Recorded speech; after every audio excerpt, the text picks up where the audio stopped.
¿Cómo vio la sesión de ayer? Así primero. Bueno, me parece que no tuvo pierde.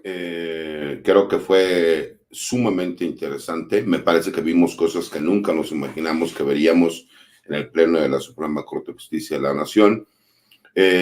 Vimos cómo inicia el proyecto, la respuesta que hubo por parte de los ministros. Todo parecería que iba a continuar este bloque de 8 ministros que apoyaban el proyecto y de las 3 ministras que estaban en contra.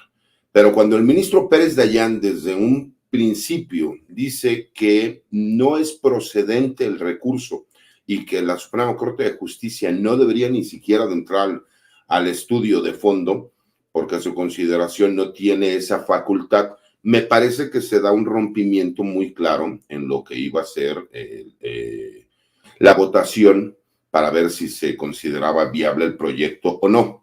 Y ahí empezamos a ver una serie de argumentos que nunca me imaginé que algunos ministros iban a hacer incluso públicos, ¿no? Escuchar a un Gutiérrez Ortiz Mena hacer señalamientos de que si bien es cierto, a lo mejor los legisladores y el Ejecutivo habían tenido el voto, ¿no?, de la mayoría, eso no era una obligación para que se llevara a cabo la voluntad popular mediante este voto. O escuchar a la ministra Norma Piña señalar que no existe el constituyente permanente porque es un concepto única y exclusivamente de carácter de estudio y didáctico, me parece también otra aberración increíble.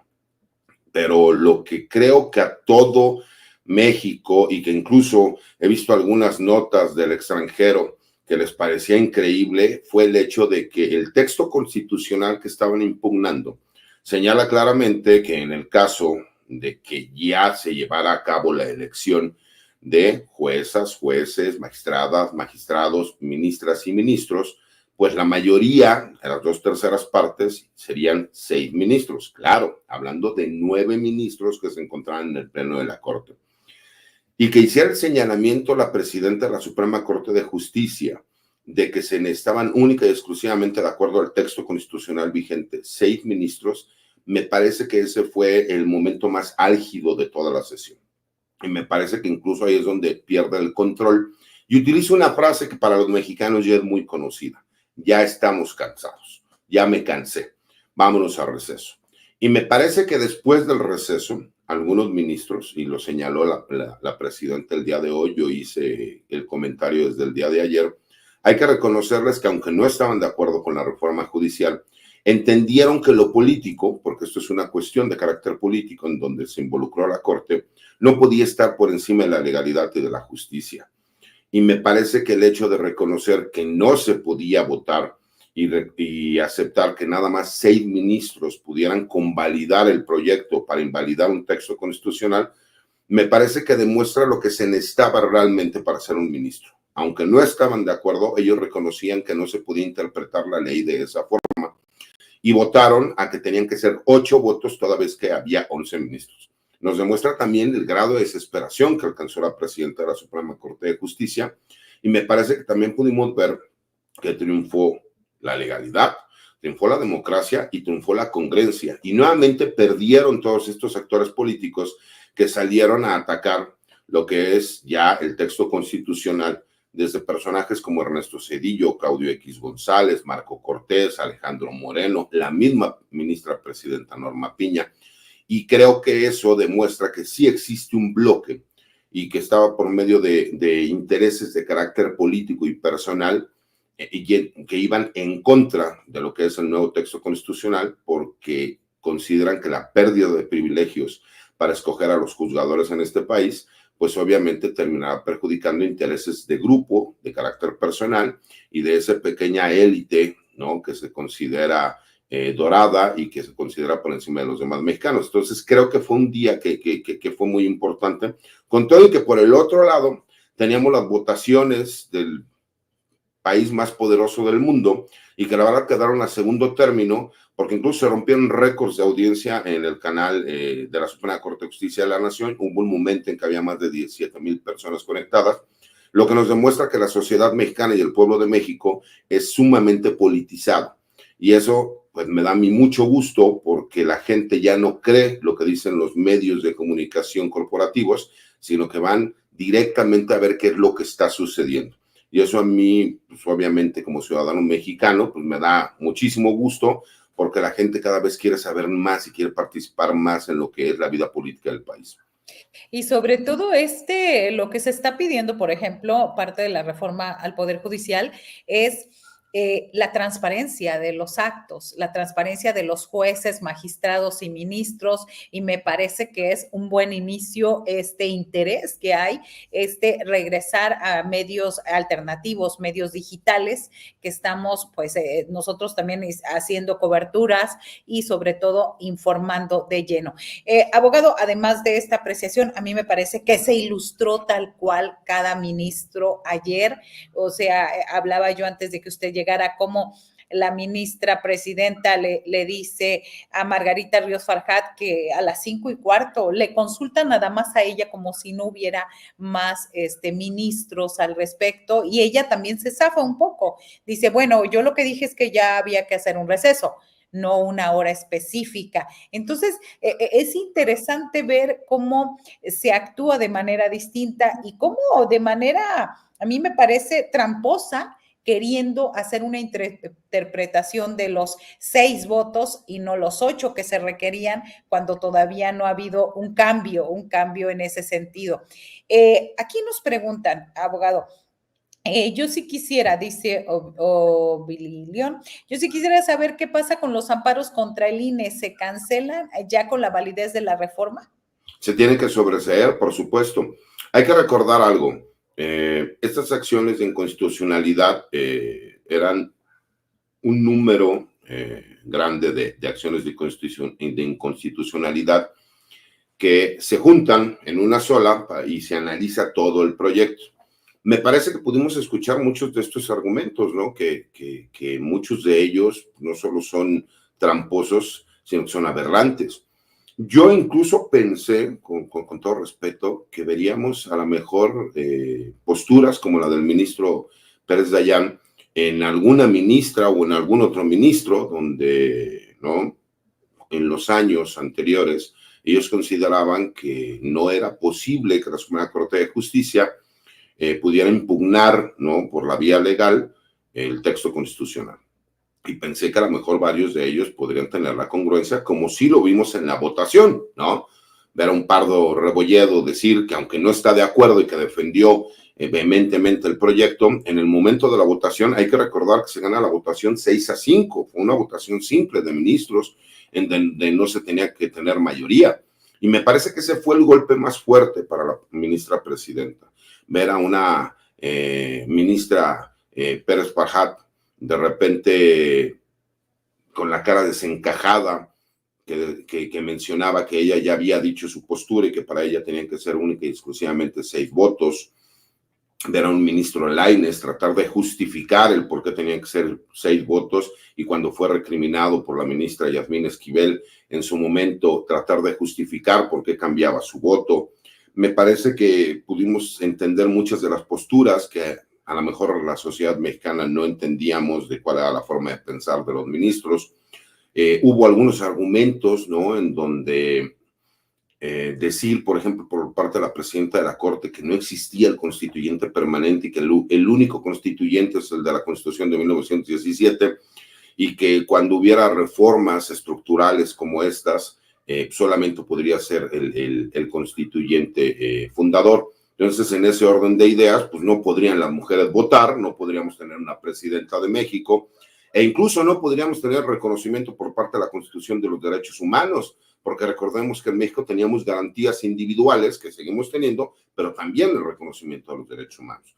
Me parece que pudimos demostrar lo que hemos dicho durante muchos años, que los ministros de la Suprema Corte de Justicia de la Nación no viven en la realidad de lo que pasa en este país en el día con día. Y me parece que ha sido un buen ejercicio para que la gente no solo conozca quiénes son los ministros, sino también quiénes son las magistradas y magistrados, juezas y jueces, porque ahora sí ya vemos que interactúan en las redes sociales, en diferentes medios de comunicación, que ya incluso tienen participación para con la gente Y eso me parece que era muy importante. Si bien es cierto, mucha gente no entiende la diferencia entre el Poder Judicial del Foro Común y del Poder Judicial del Foro Federal, entienden que la impartición de justicia es un grave problema en este país. Todas las personas que han tenido la mala fortuna de tener que ir a un juzgado, ya sea del Foro Común o del Foro Federal, pues se han dado cuenta que existe una famosa corrupción institucionalizada, ¿no? Desde que tienes que dar una dádiva por economía procesal para que te entreguen las copias de tu expediente, desde que tienes que dar una dádiva para que vayan a notificar a tu contraparte, desde que tienes que dar una dádiva para que tu acuerdo sea publicado de forma normal y no se retrase, para hacer un oficio, para que se envíe el oficio, etcétera, etcétera, etcétera. Aunado al hecho también de que en esta reforma se habla de la ética que tienen que tener los abogados postulantes, que son los que litigamos, ¿no? Los derechos de las partes en las diferentes materias. Me parece que es muy importante, ¿no? Que existan estos tribunales de disciplina en donde se verifique por qué un juez no ha emitido una resolución y que no venga sobre pretexto de decir que tiene una carga excesiva de trabajo. Yo puedo entender que hay algunas materias en donde la gente a lo mejor renuncia a ese derecho porque lo que necesita conseguir de ciertos datos o medios de prueba o testigos no está dentro del plazo que te está dando la ley. Pero creo que sí tenemos que agilizar el sistema y dos, tenemos que he tenido algunos problemas últimamente con algunas palabras, pero tenemos que quitarle la presión. Despresurizar, es correcto. No sé, tuve una alergia hace algunos días, me ha estado costando decir algunas palabras. Ayer no podía decir politizar, ¿no? Se tiene que despresurizar el sistema de justicia penal en nuestro país. Hay muchísimas denuncias que no tendríamos por qué llegar a un juzgado y que se podría manejar por medio de justicia alternativa. El problema es que en México incluso la autoridad no sabe cómo explicárselo a la gente y tenemos un grave problema, que están saturados los juzgados, están saturados los agentes del Ministerio Público, la gente está decepcionada con la falta de justicia y reina la impunidad. Y todo esto, por supuesto, pues tiene que ver desde las funciones judiciales. Por supuesto que están los órganos de impartición de justicia también, pero se sabía que lo que más iba a costar trabajo, mi querida Marta, era el Poder Judicial. Por eso, este es el primer paso. No te creas que ya se acabó. No. Justo eso, y justo a mí me parece que, y mi pregunta iba a ser en este sentido. A ver, una es la vía electoral, la vía jurídica, es decir, lo que sigue, los plazos que se deben de cumplir, pero lo otro, me parece que también es como la reflexión de qué corte, de qué magistrados, de qué ministros queremos a partir de hoy, algo de lo que hablaba, pero en este inter yo quisiera que fuéramos a ver este tuit de Marco Cortés, perdón, porque sí es importante verlos por aquí. Por un lado, él señala en este estado de X, vamos a ponerlo rápidamente, lamento profundamente la decisión que se tomó en la Corte sobre las acciones de inconstitucionalidad contra la reforma judicial, donde esta resolución amenaza nuestra democracia. No cesaremos en defender la división de poderes, seguiremos luchando por la justicia y la equidad. Eso es parte de lo que dice. Y Claudio X González, a ver, tenemos ahí el costo, dice... el costo para el país de las decisiones, la de la Mata, Rodríguez Soto y Fuentes, Salcedo, Sabine, Yunes y Barreda y Pérez Dayana, entre otros, es enorme. Su falta de interés ha afectado a la democracia, la legalidad, la división de poderes, los derechos y las libertades. Sus acciones los hace cómplices del autoritarismo de Morena. Tenemos que renovar nuestro esfuerzo para echar a Morena del poder y recuperar la democracia perdida. A darle. ¿Cómo los interpreta, abogado? Pues me parece, Marta, que creo que los mismos mensajes por sí solos demuestran que esto nunca fue una lucha por la equidad y la justicia y que imperara la legalidad. Es el hecho de que lo que ellos quieren que se resuelva, si no se resuelve, pues entonces estamos hablando de que vivimos en una monarquía, que hay autoritarismo. ¿En dónde quedó entonces el que los ministros tienen libertad para poder ellos emitir su voto de forma libre, ¿no? Me parece que ellos lo que buscaban, que fue lo que vimos durante el sexenio del presidente Andrés Manuel López Obrador, es no permitir que la transformación del país se lleve a cabo. por una cuestión muy sencilla, porque al haber resultados, obviamente, pues la gente va a seguir contenta con el gobierno que eligió, va a decir fue correcta la decisión que tomé, y a lo mejor lo que van a hacer pues, es lo que ya vimos que pasó con la presidenta Claudia Sheinbaum, ¿no? Existiera una continuidad del proyecto. Sería ilógico pensar que el presidente López Obrador, en 6 años que duró su gobierno y que trabajó siempre a marchas forzadas, iba a poder recuperar todo el daño que se hizo durante más de 70 años de gobiernos del PRI y del PAN. Pero, pues obviamente, ellos no están de acuerdo con una decisión que en este momento tendría que dar por terminado, Marta, lo que es todas estas controversias jurídicas. Pero me parece que no va a ser así. Me parece que incluso ahora veremos que se intentarán diferentes acciones en contra, de entrada, pues desde el comité que va a revisar los perfiles, ¿no? Para ver quiénes aspiran a ser jueces, magistrados o ministros. Y recordemos que pues, será el del Ejecutivo, el del Legislativo y el del Judicial. Y veremos que desde ahí ya habrá una problemática. Que van a intentar por medio de la vía del amparo, incluso tratarán de llegar nuevamente a la Corte. Y con todo y que ellos saben, porque incluso la Corte así lo señaló, dijo que sí tenía facultades para entrar al estudio del texto constitucional porque de facto era una ley federal electoral, ¿no? Y por ese hecho, aunque era la Constitución, como estaba hablando de cuestiones federales electorales, pues consideraban que si bien es cierto era la Constitución, pues era como una ley secundaria que tenía que señalar cuáles eran los parámetros para llevar a cabo una elección. Veremos que habrá estos amparos, habrá estas impugnaciones para todo lo que tenga que ver la elección de juzgadores. Porque la intención es polarizar y no darle la oportunidad al gobierno de que se realice.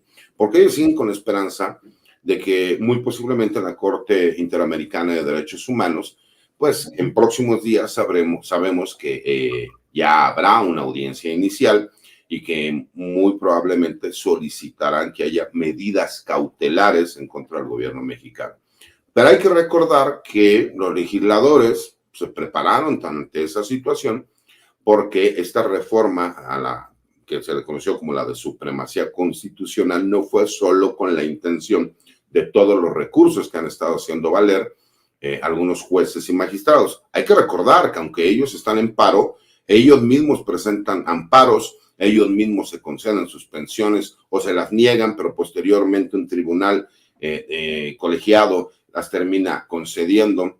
¿Para qué? Pues para no permitir que pueda avanzar la elección de jueces y de juzgadores, ¿no? Cuando nosotros vemos esto, Marta, pues entendemos que lo que quieren ellos es detonar un problema donde la Constitución se ponga en duda que está funcionando. ¿Por qué? Porque en teoría ya quedó claro que no se van a poder promover amparos en contra de todo lo que tenga que ver con la elección de jueces. Aún así verás que irán en contra del procedimiento, en contra de las publicaciones, en contra de los personajes que integran los comités de evaluación.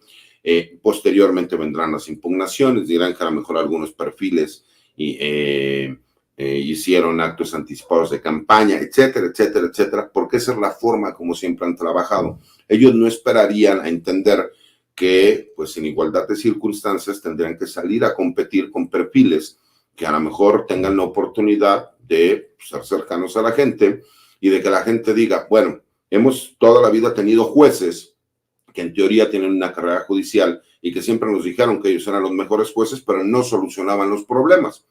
¿Por qué no damos la oportunidad a perfiles a lo mejor más jóvenes, a perfiles que se dedican a la postulación que se litigia en diferentes materias, a doctrinantes, ¿no? Profesores, estudiosos de la materia que a lo mejor pueden tener una mayor sensibilidad? Eso no lo quieren porque saben que no pueden salir a competir. Y como va a venir esta resolución de la Corte Interamericana de los Derechos Humanos, en donde muy probablemente quiera conceder ciertas suspensiones para que no se lleve a cabo la elección, pues obviamente el gobierno mexicano ya se blindó con esta reforma a la Constitución, donde incluso los tratados internacionales, aunque están al mismo nivel de la Constitución, nunca pueden estar por encima. Y cuando existe una controversia con la Constitución, pues obviamente no se cumplirá de acuerdo a lo que están solicitando. Y muy probablemente llegaremos nuevamente al Pleno de la Suprema Corte de Justicia de la Nación para que entonces nuevamente ellos decidan si la resolución de la Corte Interamericana de los Derechos Humanos es obligatoria para el gobierno mexicano, aunque vaya en contra de la Constitución. ¿Por qué? Todavía nos quedan varios capítulos por sacar adelante, Marta, porque la intención de ellos es esa, el que no se lleve a cabo la elección, detonarla, destruirla. ¿Por qué? Porque no quieren perder esos privilegios. Ellos saben que aunque no tengan el Ejecutivo, que aunque no tengan el Legislativo, que los quieran obligar a pagar impuestos, a cumplir con la ley, siempre que tengan el Poder Judicial, van a tener una oportunidad para quedar impunes. Y esos grupos de poder que muchos conocemos, que deben miles de millones de pesos en pagos de impuestos, que a lo mejor han cometido ciertos delitos, están protegidos por el fuero, que han hecho negocios por medio de un cartel que se dedica a vender bienes inmuebles de forma irregular, y casos como los que hemos ejemplificado son muchísimos, que tienen nexos con grupos criminales, que tienen nexos con defraudadores, etcétera, pues termina siendo el último bastión del Poder Judicial. Ahora hay que tener también cuidado, porque este viene siendo para muchos de los juzgadores el año de Hidalgo. Si ya hemos criticado las resoluciones que no pueden justificar para dejar en libertad a presuntos delincuentes, imagínate lo que va a pasar sabiendo que ya no van a ser juzgadores, todo lo que puede pasar este año. Y creo que el gobierno federal lo sabe y está actuando en consecuencia. Sí, sobre todo, eso es importante subrayarlo. Esto, digamos, del 1 al 10, vamos a la mitad, porque me parece que un primer triunfo total, podremos hablarlo después de la elección de junio del año que viene, porque nos pregunta Oblivión, ¿qué pasará si los jueces se niegan a quitar los amparos para intentar boicotear la elección? Ya nos lo ha contestado usted. Esto va a seguir. Esto va a seguir. Instancias internacionales y todo lo demás, porque precisamente quieren continuar con esos privilegios. Y estoy en lo cierto cuando digo que este será el primer gran triunfo después de la elección de junio. Sí, sí, la verdad es que sí es el primer gran triunfo después de la elección de junio, pero aparte, este fue en la segunda, yo lo veo más como la segunda gran derrota en un año, pues de todos estos personajes de derecha que han tratado de polarizar al gobierno. Pero una gran derrota, ¿no? Y también se puede ver por el otro lado como un gran triunfo. ¿Por qué? Porque estaba cantado que la Suprema Corte de Justicia de la Nación aseguraba y estaban seguros de tener los 8 votos para que se aprobara el proyecto del ministro González Alcántara Carranca. Cuando se dan cuenta que no los tienen, entonces intentan, ¿no?, tergiversar la ley para utilizarla a su favor de acuerdo a los intereses que ellos estaban buscando, señalando que solamente eran 6 votos. ¿Cuál va a ser el problema, Marta? Y lo hemos podido ver. Como los jueces señalan que el artículo 1 de la Constitución nos habla de derechos humanos, muchos se seguirán atreviendo a presentar estos amparos, señalamiento de que es violatorio de derechos humanos. Y hay que reconocer algo, yo se los he dicho públicamente, yo a muchos ministros jamás los podría acusar de ignorantes, me parece que son personas que saben y que conocen muy bien de leyes, de reglamentos, texto constitucional. Los puedo acusar de faltos de ética, eso sí, porque podemos darnos cuenta cómo muchos de ellos hace algunos años justificaron cuando las reformas de Enrique Peña Nieto que la Suprema Corte de Justicia de la Nación no tenía facultades para invalidar un texto constitucional. Recordemos el famoso Pacto por México. Y esos mismos ministras y ministros, el día de ayer señalaron que sí tenían las facultades, bueno, que sin embargo, porque utilizaron esa palabrita en el proyecto, sin embargo, aunque no tenían antes las facultades, ahora sí. Escuchar a un ministro señalar que de acuerdo al derecho comparado, si bien es cierto en México nunca hemos tenido la facultad de la Suprema Corte de Justicia de la Nación para impugnar y ir en contra del texto de la Constitución, resulta que en Bangladesh, en India y en no sé qué otro país, sí tienen ellos la facultad. Pues me parece que es una tomadera de pelo, que lo seguiremos viendo, Marta, desafortunadamente. ¿Por qué? Porque ellos siguen con la misma idea. Si no hubiéramos tenido un presidente como Andrés Manuel López Obrador, que siempre encontró la forma de poder continuar, si nos hubiéramos ido única y exclusivamente a todo lo que ellos buscaban por medio de estos amparos, no tendríamos Tren Maya, no tendríamos AIFA, no hubiéramos tenido ningún tren interoceánico, no hubiéramos tenido ninguna obra de infraestructura en este país. Eso es lo que han tratado de buscar con la reforma judicial, porque si el gobierno les hubiera seguido el juego, te aseguro que esto se tarda cuando menos, y me parece que las personas que han estado en un proceso legal lo podrían saber, entre 5 y 10 años para que se desahogara de la forma legal como querían hacer. ¿Cuál ha sido la gran ventaja? Pues que tanto el Congreso como el Ejecutivo han sido prudentes y que es lo que dicen, ok, no es que esté en desacato de una suspensión de amparo. El problema es que tú nunca debiste haberle dado entrada a ese amparo. Y lo que hicieron fue, con la reforma, que lo que dice el artículo 61, fracción primera, que no proceden los amparos en contra de estas reformas constitucionales, pues ya forme parte del texto constitucional. Pero verás, mi querida Marta, y dirás, ay, el abogado parece que tiene una bola de cristal. No, es que es más que obvio y está cantado. Ahora no se van a amparar en contra de la reforma, sino se van a amparar en todo el procedimiento administrativo que tenga que ver con la elección. ¿Por qué? Porque hasta que yo no vea sentados a los jueces, a las juezas, a las magistradas, a los magistrados, a las ministras y a los ministros, creeré que ya fue posible, porque ellos están con la intención de polarizar y aparte están con la intención de, si es necesario quemar las naves, pero no nos vamos de aquí, lo van a hacer.